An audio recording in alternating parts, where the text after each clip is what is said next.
Welcome to foodfeedinfo.com। ये video कुछ questions पे मुश्तमिल है जो आमतौर पे कई दफ़ा पूछे जा चुके हैं। इसमें पिछले दिनों मैंने एक पोल्ट्री फीड फार्मूलेशन की शेयर की थी वीडियो, जिसमें पोल्ट्री फीड फार्मूलेशन की शीट और उसका था।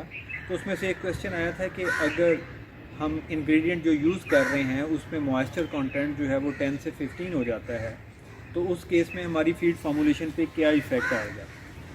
तो उसमें फीड फार्मूलेशन पे इफ़ेक्ट तो डेफिनेटली उसमें आएगा, लेकिन ये याद रखें कि फीड फार्मूलेशन करते हुए जो शीट्स आपके पास हैं उसमें जितनी भी केमिकल कंपोजिशन की वैल्यूज़ हैं वो सारी की सारी उसमें ड्राई मैटर बेसिस पे हैं। तो जब भी आप फीड फार्मूलेट करेंगे इन शीट्स को यूज़ करते हुए, तो उसमें आपको केमिकल कंपोजिशन या जो न्यूट्रिएंट उस शीट से आपको मिलेंगे उस पर कोई इफ़ेक्ट नहीं पड़ेगा।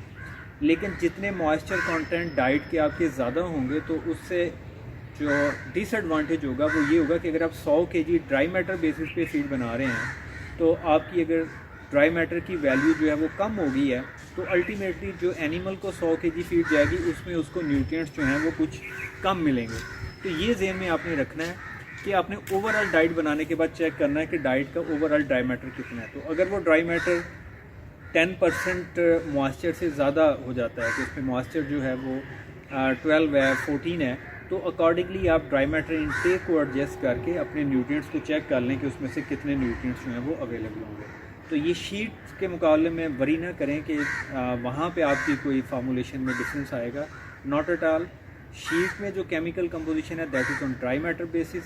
सिंपली आपने ये करना है कि एंड पे टोटल डाइट का ड्राई मैटर इनटेक कैलकुलेट कर लें और उसके अकॉर्डिंगली अगर आपका ड्राई मैटर कम बन रहा है तो उतने आपके न्यूट्रिएंट्स उस एनिमल को कम मिलेंगे या उस बर्ड को कम मिलेंगे। ये फर्स्ट क्वेश्चन था। दूसरा एक क्वेश्चन इसी तरह का था रिलेटेड वो डिफरेंट कंपोजिशंस कि अगर आपकी चेंज होती है तो फिर आप क्या करेंगे। तो शीट्स में ये अपॉर्चुनिटी दी हुई है कि अगर आपके पास कोई अच्छी क्वालिटी का फीड स्टफ़ आ जाता है जिसकी प्रोटीन वैल्यू उस शीट के अकॉर्डिंगली नहीं है, तो आप उस शीट में उसको चेंज करके उसको रीफार्मूलेट कर सकते हैं। लाइक अगर सोयाबीन आपके पास 46% वाला है, हमने अगर शीट में 44 वाला ऐड किया हुआ है, तो अकॉर्डिंगली आप उसकी प्रोटीन वैल्यू चेंज कर लें। अब इसमें क्वेश्चन आता है कि जो बाकी न्यूट्रिएंट्स हैं उन पे क्या इम्पैक्ट आएगा। तो ये आप एनालिसिस करके उसको देख लें। अगर एनालिसिस नहीं भी करते तो बाकी न्यूट्रिएंट जो हैं उसमें एनर्जी और फाइबर पे डेफिनेटली कुछ चेंज आएगा, but that is not a very big change. Definitely amino acid जो प्रोफाइल है वो ज़्यादा इम्पैक्ट करेगा, क्योंकि वो on the basis of CP values जो हैं वो अमाइनो एसिड्स को कैलकुलेट किया हुआ होता है।